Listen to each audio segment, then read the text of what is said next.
Moin, moin, mein Liebsten. Ich bin Lisa und hier bei Eat Platt Love dreht sich heute alles um die Liebe. Auf Plattdeutsch.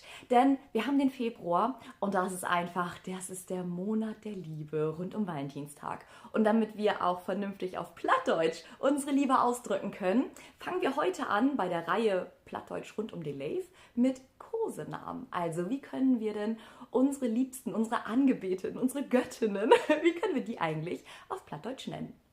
Min Söiten, meine Süße oder mein Süßer? Schreibt's gerne mal in die Kommentare. Wisst ihr noch, was ein Söiten gäven? Was das nochmal bedeutet?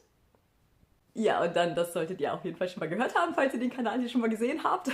Min Liebsten, also meine Liebste, mein Liebster. Oder aber auch ich verwende es ja mit Moin Min Liebsten in der Mehrzahl, also meine Liebsten. Was natürlich auch mal total süß ist, Min Smucke, also meine Schöne. Oder aber auch Min Hat, also mein Herz. Oder Min Engel, Min Litschen, also meine Kleine, mein Kleiner. Und welchen ich auch besonders süß finde, Min Hatleif, also meine Herzensliebe. Wenn Min Liebsten noch nicht liebevoll genug ist, dann gibt das Min Allerliebste, also meine absolute allerliebste.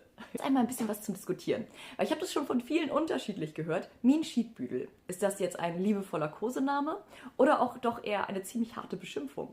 Schreibt das gerne mal in die Kommentare, auch wenn ich irgendeinen liebevollen Kosenamen, einen plattdeutschen Kosenamen, vergessen habe.